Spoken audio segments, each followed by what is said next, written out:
Aware Mensa, Deep South Connect, it's all about respect. And I'm here with one of my brothers who has inspired me with his passion for organizing events, pushing other talent in the Deep South, and mostly being one of the funniest brothers I know. This guy is a comedy legend. Give it up for George Blacksmith. Woo! That was such an amazing intro, man. Respect, my brother. Gotta give you the real intro. That was a perfect. Thank you. Thank you for coming on, my brother. Thank you for having me. This is good. Respect. So, brother, you are, as I was saying, one of the funniest people I know. Hey, man. Stand-up comedy is your passion. Right. How did you get into comedy? Wow. So, in grade 6, I watched my first stand-up comedy video of Trevor Noah, and it was played because we had like free time. I went to a private school, and then the teacher made us watch this Trevor Noah clip, and I was just in love with the guy because I didn't know that there was actually like such thing as a comedy, right? And so I watched this guy, and I'm like, how does this guy do accents and speaks for like 1 hour on stage? That's insane. And he captivates you for 1 hour. I want to do something like that. And so, because I wanted to be popular actually, so I was like, if I want to get popular, that's probably what I need to do. Yeah, no, I was kind of a and so after that, I literally after that I went home to the video rights, and then I went to go hire out the disc, and I watched this thing continuously. Yo. I didn't even return it. Like, I think there was a massive fine. There probably still is a fine there. But like I watched the thing, and I mimicked him, and I was like, this is the moment, you know. This is it. Yo, respect, bro. So, putting that work in, because comedy is a skill, and if you don't practice, you get rusty. Yes. And you have to hone those skills. So how can you talk a little bit about that as someone who does stand-up comedy, how you put the work in, how important it is to refresh your material and constantly hone your skills? I think you've always got to find the funny in everything. So, like, take life seriously, sure, but like, always look for jokes in everything and in everywhere you go. So, like, when I would go to like Pick and Pay or go to the library, just always keep your eyes open. Look at people. People watching is probably the best thing you could do. And then you what you'd find is you'd go home and you would write a bunch of stuff based on your experience, and then you would just add your little flavor to it, and that's how you do it. So you just always find the funny in everything. So you got to have the passion for what you're doing. Absolutely. Ultimately. Which I've noticed pretty much everyone we speak to, they say, well, you love what you're doing, then it's not working. Yeah. You're just doing it. Absolutely. Fire, my brother. Now, bro, like in the Deep South, I remember back in the day, years ago, you were already organizing gigs. Yeah. Not just to perform your own material, but to push other artists and different entertainers within the Deep South. Right. And I remember things like Valley's Got Talent, where you had different performers come to compete, and I think the Unknown Dance Crew won. Yeah, they won. The first one, and they were quite dominant, and Absolutely. people like Zinzi, aka Disaster, also finished on the podium. Yeah. And you were a big, I would say, custodian of that unity. So can you talk about the importance of that for you, bringing people together in the Deep South and encouraging other artists and giving them platforms? Yeah, so for me, because I'd done comedy for a long time, I realized I want to promote more, because somebody helped me get into it. So what I didn't mention in the beginning was, like, there were a lot of people who played a massive influential role in my life, and they got me into where I am today. And I was like, I'm not going to be selfish in this thing. Like, Respect. there are many people out there who've got the same talent, and they may be shy, or they may not have the contacts.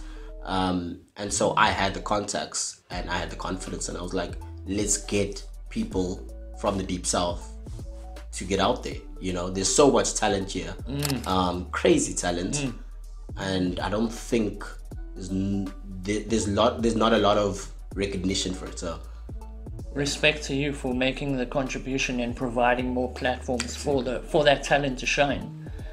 Brother, can we talk a little bit about who inspired you? I know you spoke about Trevor Noah. Are there any local comedians from the Deep South or from Cape Town, even South Africa, that inspired you in your journey and in your early days? Yeah, so Trevor Noah was a big one. Definitely internationally, Kevin Hart was for me just everything. I mean, when someone said, "You look like Kevin Hart," I was like, "Okay, cool. He's my role model now. He's my daddy." Respect. So yeah. So and then locally, there were a lot of guys out there who helped me. So the likes of Garth Van Rooyen. I mean, you took me to a couple of gigs as well, so that played a massive role. So you know. Respect, brother. I swim. Yes. He's not in the deep end, but it's still swimming. Brother, you inspire me, bro. Just sitting here with you. I haven't seen you in a while. It's been a long time. And you're going to a gig after this? I'm going to a gig, yeah. Respect, bro. So you're still active in the scene? Still doing it, still telling jokes. Whether they're funny or not, I mean, they must be funny. I'm still doing it, so. Respect, my brother. Can you talk about any other comedians in the Deep South from your generation or maybe the generation to follow you that have been inspiring you recently?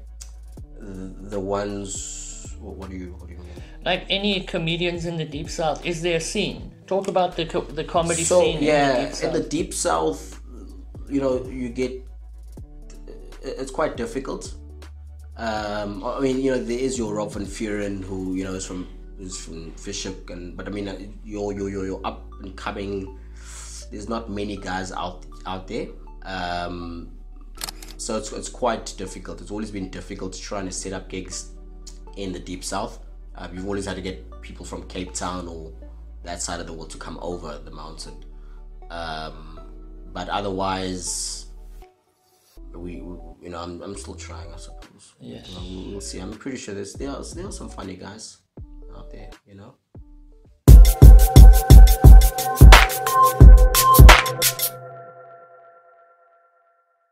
So, brother. Yeah. Thank you for coming on once again.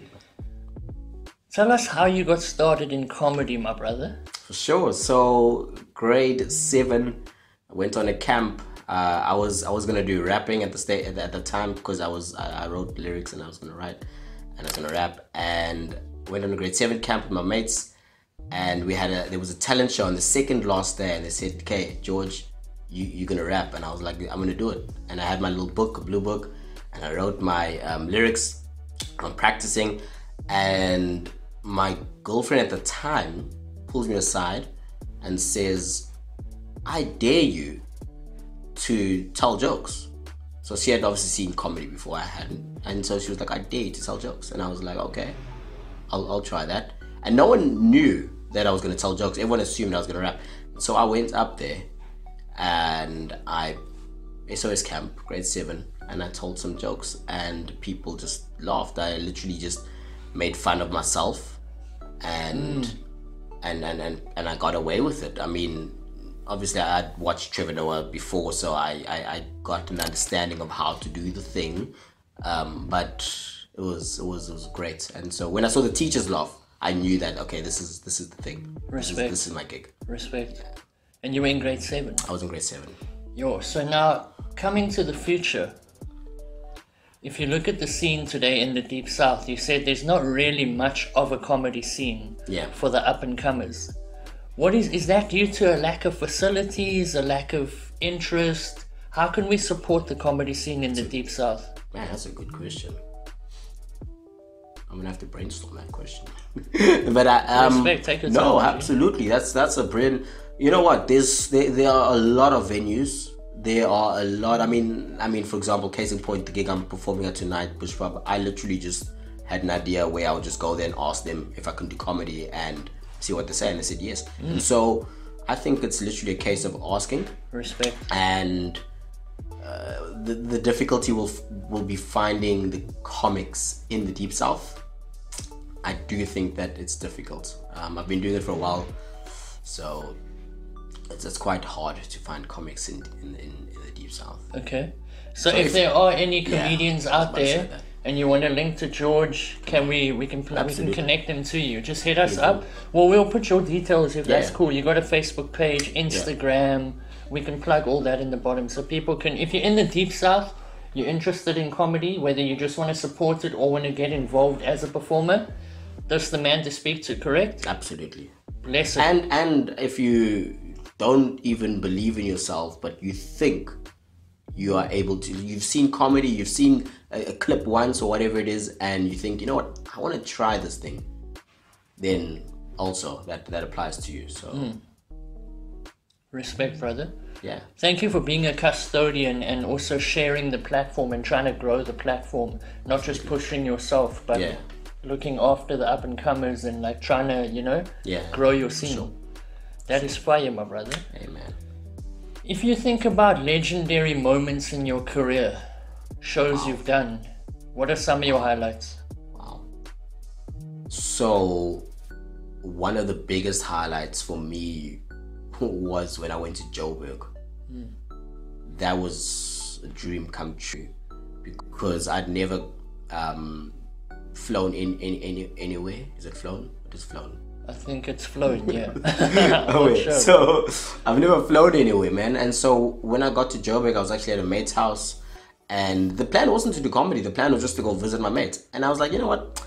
I'm in Joburg, and I'm gonna see if there's any comedy places. And me going, you know what? We're going to Monte Casino. We went as a family. They were gonna go gamble and stuff. And I saw Parker's Comedy Club.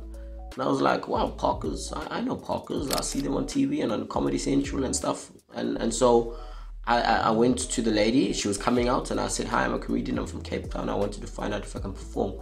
And she gave me her details. And I think the next day, she emailed me and I got a gig at Parker's Comedy Club. And for me, that was the biggest by far. Then I did a couple of gigs in Joburg. But for me, Joburg was a dream. Respect. Because you always see from on TV and stuff, yeah. and I was like, man, I don't think I'll get there, and so that was cool.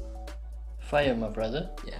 Now, something that I also remember you excelling at is just being a host. Yeah. As a comedian, top notch, but as an MC, as a host, you are also wonderful, and you really keep the crowd engaged. So something that I remember you doing was eMzantsi Carnival. Yeah, man. Where you were one of the MCs for the stage show that year. I think it was 2015. I don't remember the date, man. Might have been 2014, but either way, you performed with, you co-hosted with Chris Tokalon. Yeah. Who, rest in peace, we have lost since then. But things like that, how much does that mean to you? Things like that, like eMzantsi Carnival or shows within your community? That for me, firstly, to be able to get asked to host, not even just do comedy, for me, just do like MC, was a massive deal. Because I think like the responsibility of it is quite big, because it's such a well-known community thing. You know, it's massive. It's a fair. It's a festival, and it's just, and it brings everybody together. And so the fact that I could host it meant a lot. And I did a couple, and I really enjoyed it. I enjoyed being with the people. I enjoyed meeting other co-hosts and learning from them. And seeing up and coming rappers and up and coming poets, and to be able to still perform with them now and laugh about things we did back then. It's like, it's crazy, and those moments needed to happen. Respect. That was super, super cool. I thank eMzantsi, to be honest. Respect, bro. Great. Respect. Yeah. Shout out to eMzantsi. Absolutely. Now, brother. Okay, so we're saying. Well, we were talking about there's not much of a comedy scene in the Deep South at the moment, but you guys are pushing that. I mean, you're going to a gig tonight in Lekkerwater Road. Yeah. So, if we think about other talent in the Deep South, there's so much. We've got fire skateboarders, incredible surfers, bodyboarders, singers, bands, some of the best rappers I've ever heard in the Deep South. Right. You've seen a lot of that through organizing events. What can you say about the rappers and the other performers who you've seen in the Deep South who've inspired you? So there's been quite a couple. I know when I first saw Catmeister. Oh, shout out. I still see this picture of this young kid, and he also came to the Fully's Got Talent or one of those shows, and he had a bag and he had this cool attitude, this cool rapper attitude and everything, and you could see he was passionate about rapping. And so for me, I was like, yeah, he's the future. This kid's the future, you know. There's poets like Zinzi still doing her craft now. Shout out to her. She's insane, man. Yeah, she's insane. Legendary. You know, and so yeah, there's people like that. That's really good out there. I mean, I don't know much of like the others, you know, in terms of like skaters or surfers, but I mean, you know, your rappers, your poets, those guys I'm quite familiar with. There were those guys, I don't know if you remember, from Masi, was one tall guy. Yes, bro, Undercover Crew. Undercover. Yeah. Yeah. Bro, now those people were, fire. now they were cool. I'm glad you remember. Thank you. Because Now they're legends in the Deep South, bro. I remember I would come to the eMzantsi workshop or like practice thing, and I would see them do their thing, and I'm like, I'm not going up on stage next. Yeah. They've just like murdered the stage. and they're still doing like fantastic things. You know, so there's a lot of talent up here. Yeah, I've seen some of the gents. Shout out to Apista, Spoo, Kanyisa over the years. But as time passes, you see people less frequently. But we need to organize like a OG show where we bring back some of the, you know what I mean? Yeah, I think that's actually a good idea. You can host it. Absolutely. Well, I can't say no now. I'm in front of the camera. Bro, you are absolutely do. Yo, bro, you are such an inspiration, George, you, bro. So to you though. Shut, bro. No, honestly, like I mean, I know I said that lightly. You took me to my gigs and stuff. Like, I don't have a car, so for me, I would have struggled. I was like, man, how do I get to my own gig? Like, I'm the guy that planned it, and to be able to just message you and say, hey, oh man, Luke, I just need help with this or that, and you were so quick to just. I don't remember one memory of you going, no, I can't. Or if you were not able to, you definitely messaged somebody else who was able to. And even the driving back and forth to collect people. I mean, you know, artists and entertainers are crazy, man. Like, they'll forget something, or this one will tell you this, or this one will be late, and you always had patience with them, and that's really awesome, man. And, Respect, and people like appreciate it, and if they don't, they're shit. No, I think they do, bro. Like, also, I feel like everybody contributes. Like, you've contributed to my life as well. And I remember saying to you, oh, George, would you be down to host this? Would you be down to come and help us with this workshop? And you were the same. You also shared that eagerness where you were like, yo, let's get it, let's do it, let's make it happen. Yeah. So it's always an exchange, and like, absolutely, that's what it's got to be, I think. Yeah, man. Especially in the entertainment world, that's what it's got to be. It's, you know, we're all trying, especially now. It's difficult for all of us, so I think let's try to hear each other's hearts and support each other the best way we can. Respect, brother. You know? Respect to that. Absolutely. What other passions do you have besides stand-up comedy? Wow. I can't say nothing, because that will make me seem like, but you don't have any other passions. I don't like. You know what I do love? I do love writing. Is that a passion? Yeah, if you're passionate, Creative writing. Anything can be a passion, bro. Yeah, no, like I just love writing. So, man, I would come back from a busy day, and I would just write, journal, and that's one of my passions. I just love writing. Oh yeah. I love going to the beach, walking on rocks. Oh, that's yeah. like I'm Respect. passionate about that. It's something my dad and I used to do as a kid, and so that's still in me to be able to just go out and, you know. So those are the kind of things I love. Respect, bro. Those are healthy activities as well. It's apparently very healthy to journal and write your thoughts down. And walking on the beach or on rocks, especially barefoot, you get the vibrations from the earth. And I've been learning more about that recently. I'm like, whoa, bro, I need to take my shoes off and go walk in nature. I didn't know that. I learned recently, bro, like all these things and like just how harsh sugar can be if you overconsume refined sugar. Right.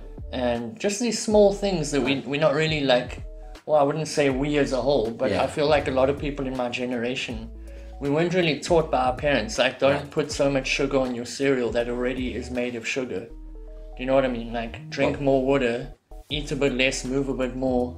Do you know what I mean? Just those basics. Sure. Go into nature, spend less time. For sure. Yeah.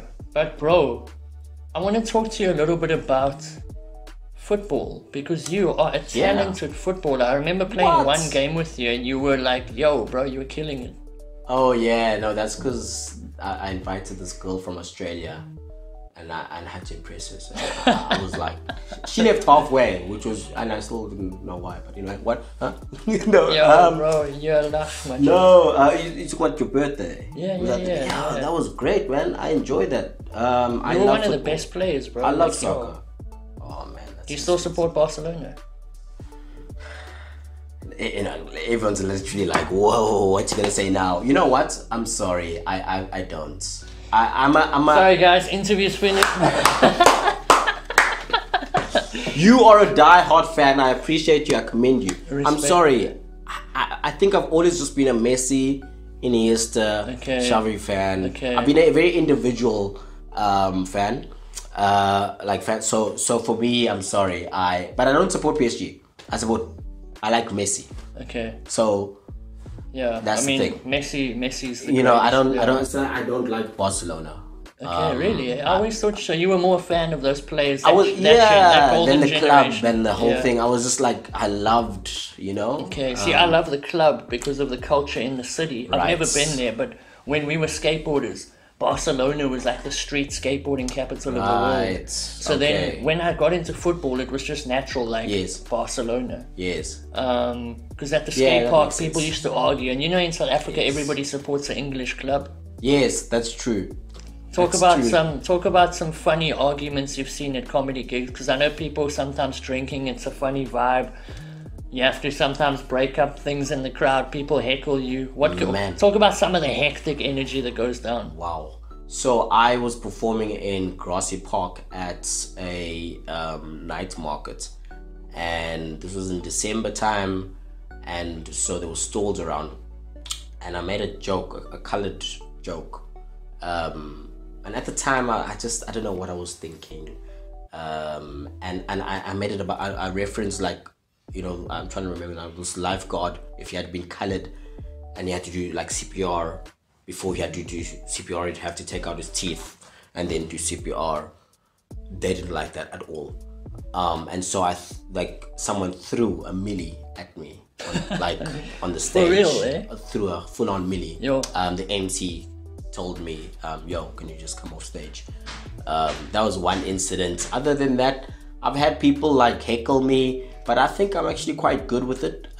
You can either just keep quiet, which I think is like, you don't want to do that. You want to kind of entertain it, and I'm quite cocky, so I think I just go with it. So I don't remember like any other major. I mean, the only things I remember is like being called off stage for not being funny. Yeah. You know. But that can happen. Yeah. That's a challenge with stand-up comedy as well. That I find is that it's not like if you're a rapper or a singer or a dancer, it's very important to connect with the audience. Yes. But your performance is not always based on the audience's reaction. Yes. Whereas with stand-up comedy, almost every few lines is based on how the audience is reacting. Right. Can you talk a little bit about that? So I think you've always got to, as a comedian, you've got to read your audience. And I think before you get to the gig, you will notice, okay, these are the guys who look like they've had a couple. They are probably going to heckle you. These are your guys who are chilled and things like that. So, I mean, I don't know how it goes for like rapping and things like that. But I mean, I know for comedy, I'll always just focus and get there before the gig. And just be like, okay, cool, no, these guys look safe, these guys look I can't mess with these guys. Okay. And so you got to read your audience. Respect. So you're putting in that groundwork before You've got to getting put in your on stage. groundwork before you get up on stage, just to know what jokes to make, to know who to make fun of. Yeah. Get to know people. That's what I also do. Just like you sit with them, don't tell them you're a comedian. How you doing? Oh, welcome to the show. Awesome. That's right. Where you from? Okay, awesome, great. So get to know them, and then you see they're cool, and then you go up and then you make fun of them. Respect, bro. Yeah, I think for MCs, for rappers and singers, it is the same. You still need to connect with the audience, but it's not as crowd reaction based where people are laughing at your content. And if no one's laughing, you're probably not executing. There'll always be someone who will say something. I think, like, I remember in Fish Hoek, I performed at this place, and everyone is just enjoying the evening. Oh, it was great. And this one lady, this lady just shouted, but she was at the corner and she was like, "You're not Trevor Noah. You're not Trevor Noah." Yo. And I try to, get past it. I said, "Thank you, ma'am. I'm working at the moment." And she's tuning me. And then I was just like, "Guys, I got a question. Are you guys enjoying this evening?" And they were like, "Yeah." Ooh. And they just clapped and stuff. And so she felt awkward. And so I think if you can win, it doesn't matter about that 1-2 people. You're always going to get people who are going to hate. But just win like half the people at least. So. Respect. Brother, one of the things I wanted to ask you about, when we were younger, Yes. you spoke about one day having your own space. Yes. Is that still a dream of yours? Is that still Which space something was you, this? like a space to do comedy and to have gigs without, I respect how you were saying you have to just ask. You went to the Bush pub and you said, "Can we do comedy?" And they were welcoming to your idea. Right. But I remember you had this concept when you were younger where you wanted to have your own space to do weekly comedy nights and sometimes have an open mic for the rappers and... Yeah. I think that'll always still be an idea. Right now, it's important that I get to know the people around me. So what I mean by that is, like, I think it's great that I'm performing at the likes of Bush Pub and getting to know the other restaurants and things like that. Because I think eventually, when I do get a place, I will then have got a lot of followers. Then people will then be like, "Oh, we know this guy. Yeah, we're gonna come through." Because at that time it was an idea, but I was also very new. No one, like, I didn't have a massive following. So I think I'll just try to perform as much as possible first, and then take it from there. Respect. But definitely, it's still in the pipelines.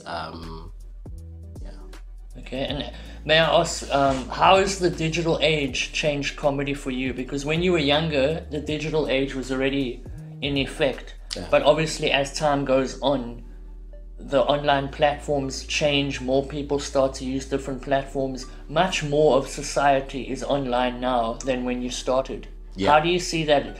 I'm sure there's a lot of positivity in being able to share your stuff with a wider audience. So there is. I know with, if you want to share like a quick thing or, things like that, that's great. I think it's fantastic. But I don't think we should move away from I don't know the word now, but like the realness of the venue and the whole, the live event, if I can put it that way.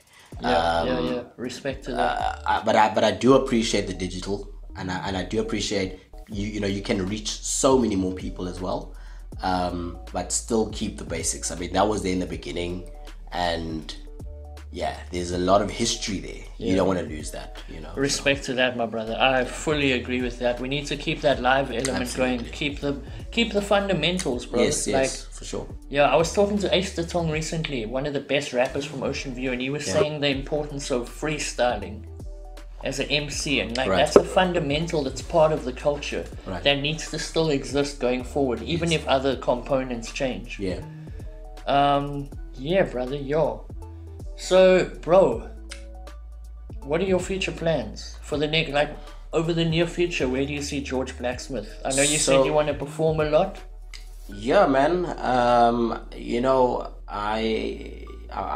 in a very good space at the moment. I'm working at Westlake United Church Trust, because I live in Westlake, and that's basically the NPO that reaches kids, and we teach them life skills. And they're not just kids; they're orphans and abandoned children. And so I think I'm going to be there for a while, and I want to be in the service industry, if I can put it that way. So like that's a service industry, but I always want to serve. So whether it's at work, that's my full-time gig, serving kids, being there for them, teaching them, and then my craft, so like my entertainment, is serving the up-and-coming, serving the people when I get there and I perform. And so there's not going to be big changes. You see what God has in store for me. I know that He has done incredible things for me already. So I'm just super excited to see what's next. Yo, respect, my brother. Yeah. Bro, it's been a blessing to talk to you today. Oh, yeah, man. It's been a pleasure to have you on. I'm looking forward to the gig this evening. Yeah, it's gonna be fine. We're gonna be there. And bro, I wanted to know, is there any last words for the people of the Deep South? I know you're living in Westlake now, but you're Deep South. I am a Deep South. You're Deep South there, my brother. I am. Shout out to Westlake though, and, and respect 100%. to you for the work you're doing there as well. That's you. fire, my brother. Yeah, no, they're great. If there's one thing I just want to say is, again, I'm just like really pressed on, don't sit in your room writing an idea and hiding it away. And I wish I could prove this to you. I really wish I could prove this to you, but the gigs I've performed at, I literally have them in a book. I wrote them down and I said, this is where I'm going to perform, this is how I'm going to do it, this is where, and whatever. And it happened. Bush Pub was a dream, literally. Like it was a physical dream. And then I said, okay, great, I'm going to write it down and I'm going to go and I ask. And I did. And I just want to just encourage, whether you don't have to be a comedian, you're a rapper, you're a singer, you're a poet, you're a dancer, whatever it is. If you have a dream, write it down and own it and pursue it and go. And so, yeah. Respect to that, bro. Absolutely, man. I got a little gift for you here. Hey, man. We were talking about how healthy it is to laugh.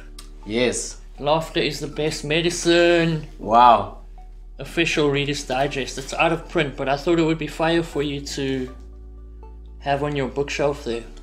That's brilliant, man. Respect to you, and thank you for what you do, bro. You make people feel good. You so make much. people laugh. You push the next generation. Wow, thank you. You push your craft forward. So respect to you, my brother. Thank you so much, and awesome. Well done. I really appreciate what you're doing, and Shot, brother. Likewise. This is awesome. Appreciate you as well. Deep South Connect. It's all about respect. See you next time. Sup. Oh, that was so fire. He said Deep South Connect, not me. That was way fire, bro. No one's done that. I've been watching, so